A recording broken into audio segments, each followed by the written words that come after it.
Hi everybody, this is Justin Elliott with Elliott's Estate Sales, and today I'm going to share with you my collected list of top problems with sellers in liquidations. Business liquidations as well as liquidations within a home. And I do have a list for you. There is 6 different sections of this list, or 6 different problems, and I will elaborate on each problem. Okay, so number 1 is the feeling that ownership confers additional value. It's very, very common when I come into someone's home and or their business. I can comp and get comparables for this specific item that they may have in their own possession at this time in the same condition, in the same year, yet make, model, everything that this particular person has in their possession, and they believe that it's worth more because they paid more for it, and or it's just worth more because they have it. That's just something that I see very often. And I wish I could convey that as extra value, and I wish I could prove that to a buyer when they're buying and looking at your secondhand goods. But it's just simply that's very hard to relay and very hard to prove and very hard to market to a secondhand buyer. An example of this specific, in my possession, it's worth more type of feeling within that people have over ownership. 9 times out of 10, when people call me and I ask them what they have up for sale and what the potential value of these items are, and they want to know how much my service is, whether I'm doing an estate sale or a business liquidation, I normally start off with what I think that their value is, and that's how I justify my services and my rates to my customers. I never come in blindly and just say, 50%, that's what I'll charge you is half, because I need to know so much more than just what do you have? I need to look at it and experience it myself and see what would be the best way to be able to market your particular liquidation. Maybe we sell it all as a whole if you're a business owner, and we resell the actual business. Maybe you keep the name and you keep the expenses and the finances and the books private, but someone else could open up shop. Prime example for that right now in Oklahoma is cannabis dispensaries. They are opening up and they're closing just as quick as they're opening up, one by one. And there are plenty of folks that are in older style businesses such as locksmiths and older pool supply companies, art galleries, wig galleries for your hair. Many people have been calling me here lately to liquidate their goods and to sell the things that they've had in their businesses. And so, just because you have it in your possession doesn't mean that it has value. Another point that I'll make towards the feeling that, a value is conveyed by ownership. When I go into an estate sale and they have removed everything that they thought that they wanted, so many items people will remove from an estate sale that have residual value. And without those specific items, your estate sale isn't an estate sale, it's a garage sale. So please remind yourself of this when you're going through your stuff. Maybe it's stuff that's been passed on to you from the deceased, or maybe you are moving or downsizing. Take to consideration what you can replace when you move and how much it might cost you to remove those items and move those items and move them to another side of town versus actually purchasing new items for yourself and reselling the items that you may have in your home on site. It could make or break your estate sale. And number 2 on my list, competency bias. Many people can clean a house, and many people can put an advertisement in the newspaper. Many people can put an advertisement on Facebook and Twitter and Instagram, Craigslist, what have you. And many people can operate a cash box. Now, location is going to be a main killer on an estate sale. Population, high density population, and people wanting to travel within Oklahoma. Main cities and main metros and metroplex of Oklahoma is going to be Oklahoma City and Tulsa. Outside of those particular areas, the further you go out, the further people are not going to want to come to your sale, the further discounts people are going to expect, and the higher commissions you're going to expect for an estate liquidator to actually go out to the premises and be able to sell all of your stuff on site. And number 3 on my list is transmitted rationalization.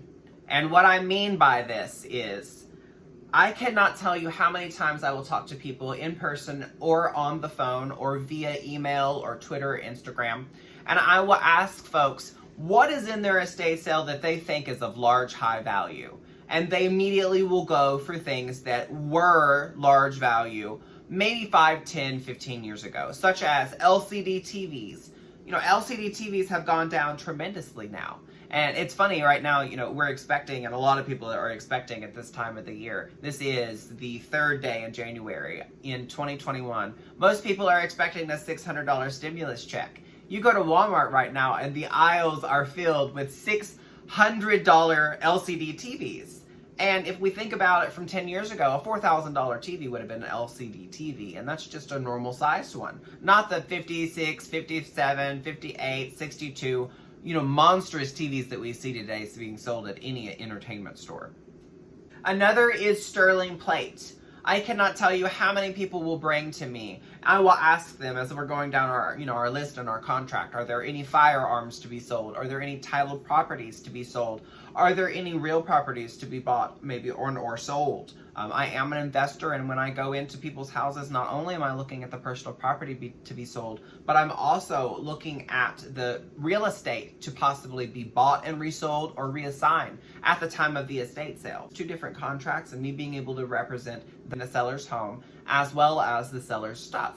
And number 4 on my list is size matters, folks. And size matters as far as the house goes, the square footage, or the business's location and square footage. Many people that will call me, they will say that they're trying to liquidate, have an estate sale in a home that's very modest sized. 1,400 square foot home, and they want to have an estate sale. And it can be doable if you have really good stuff and the house is very full and could be set up in a way that it could be shopped successfully. A house that is any smaller than 1,500 square foot is going to be a struggle to have an estate sale. 600 square foot, that's the size of a 1-bedroom apartment. So you're calling me to ask me if you'd like to have an estate sale of the average size of 3 1-bedroom apartments. So you could only have so much. U-Haul, to put it in perspective, one of their smallest U-Hauls is supposed to fit an entire 1-bedroom apartment full of furniture within a home. So you don't have a lot of stuff, and so it's very hard to make it profitable when you have a small sale. And so again, that's why I say size matters. Size also matters when it comes to objects within your home. You want to have just the right size furniture. I can't tell you how many times people will call me and they have a very large home. It's a 6,000 square foot house, and that furniture was actually specifically made for someone that has a 6,000 square foot house. And the furniture is huge. It wouldn't fit into a modest sized home that has a standard 36-inch door. Most homes have a 36-inch door in the front door, and a lot of houses will have even a 36 to 42-inch door on the back. So it's hard to get the furniture that was in your 6,000 square foot home even to a person's home that has a more normal home. Anything that can't fit into the back of a pickup truck is always going to be a struggle. And that's going to be grand pianos, antique safes, pool tables, statuary, monumental statuary pieces. All the symbols, affluence back in the early 80s, 90s, 2000s. And it wasn't that those items were, so much sought after. It was just that you'd have to have enough space to house these items. And you'd also have to pay someone to be able to take these and transport these items onto your property. And number 5 is retail environment, replacement value, insurance, and other magical spells.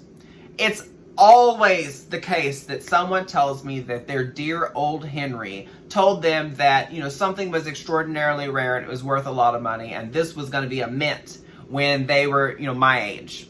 I can't go off of stories, folks. We need things in writing, and that brings me to another point. In writing, there are so many different appraisals, there are so many different valuations, and there's a difference between an insurance replacement valuation and an actual common value replacement. Common value being me being able to find your item on Craigslist, on eBay, within a garage sale at Goodwill, and being able to replace it. Versus an insurance value, where they're going to look at your item, your specific item, the condition of your specific item, in order to replace that specific item. It might cost more to find one exactly like the one that you have. My biggest and my best example of that would be a young lady that I did an estate sale for about 5 years ago. And her house had burnt down. And it was very hard for her to replace the diamond ring that she had. She had pictures of it. She had a valuation of it, which was her actually going to Zales and asking them how much they thought that her ring was worth. And so a Zales manager, someone that was not a gemologist, someone that was not approved to give an appraisal value or replacement value of a specific diamond in its cut, clarity, color, size, and everything within today's market to replace. They did. They gave her a $20,000 appraisal and told her they could make a ring for $20,000 on a piece of paper and charged her $120 for it. That appraisal and that estimate was worth what she paid for it, which was nothing.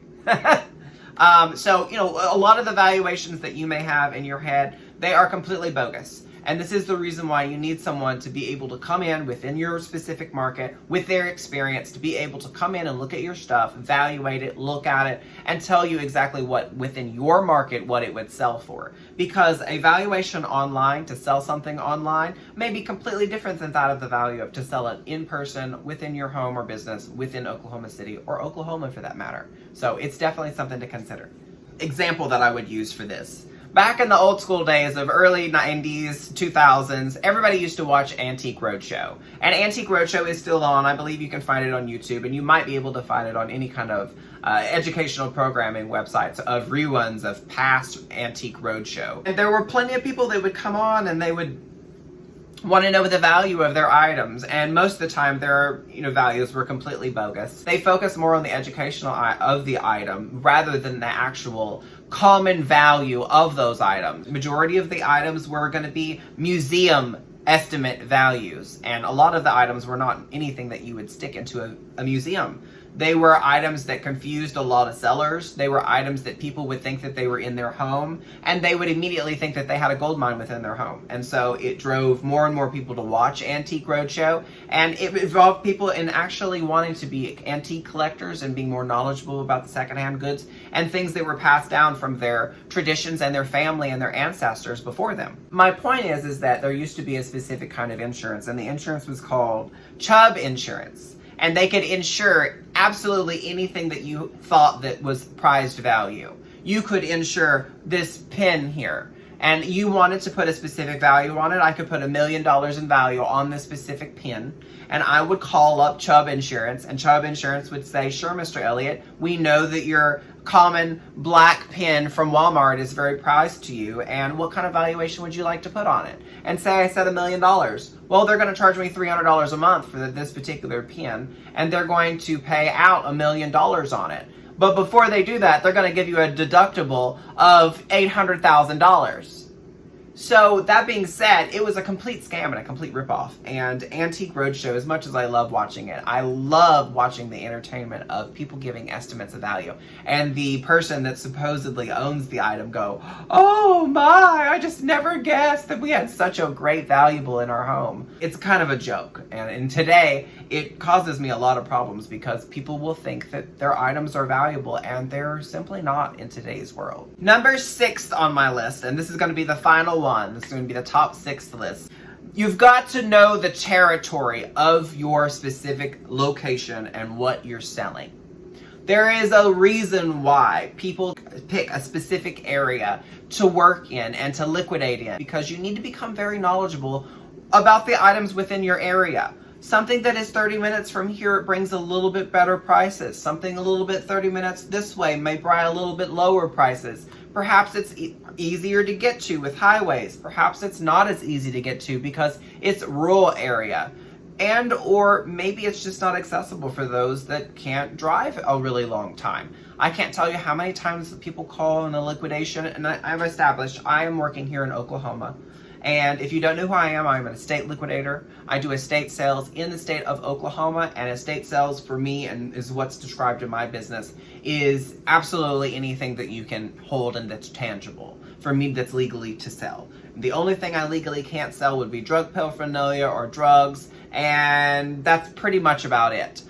Most of the things here in Oklahoma can be sold, resold, or sold by contract, and that includes real estate, that includes personal property, absolutely anything that you can imagine I can resell as long as it is on the owner's property. So that goes for cars, guns, jewelry, diamonds. The only thing I really can't sell that I know for a fact is going to be liquor. And so that I can't sell. There's no circumstances on that. So any of the liquor that may be at the estate sales, I always ask that the sellers remove from the premises. So unless they have some good stuff, maybe I might be interested. But most of it's really old, cheap liquor from the early 80s, 90s, and 2000s. So, a lot of times people are going to be charged more when the estate sale is out further from a metropolitan area. And that is because of many things. Personally, I don't really like to go shop 45 minutes from my home because I'm going to have to drive 45 minutes back. And that's a lot of time in my day, and it's a lot of daylight. It's a lot of windshield time, as I like to call it. It's the same thing with an estate sale. If you have an average estate sale and it's 45 minutes outside of a metropolitan area and you don't have something spectacular, expect a higher commission. People always want to, moan and groan over, oh, it costs so much, it costs so much. You've got to realize that estate liquidator and me, I have to pay my taxes on all of that. I have to collect sales tax. There's an accounting. You've got to pay for people to come out and help you. Contractors, you might have a sheriff. You've got insurance to have your estate sale. So there are lots of costs built into estate sales, and it is made easy for you, the seller, because the estate sale liquidator has to worry about all of these items. But there are expenses, and there are minimums that people have to be able to make to be able to pay their bills and keep their lights on. So please keep that in consideration. If you think that $3,000 to do an estate sale is too much for you and that just, blows your socks off, you probably don't qualify for an estate sale, because $3,000 is actually the minimum. It is the absolute minimum that I can walk away and still, after paying my state, federal, contract taxes, self-employment taxes, that I can actually walk away and be in the green. If you are looking for an estate liquidation or a business liquidation in Oklahoma, I am happy to help. My name is Justin Elliott with Elliott's Estate Sales. We do buy property, real property, business, multifamily, residential, and commercial properties. Give me a call. I'd love to talk to you guys, and we can sell everything. Literally, one call sells it all. I appreciate you watching, and I hope you have a great, wonderful New Year's.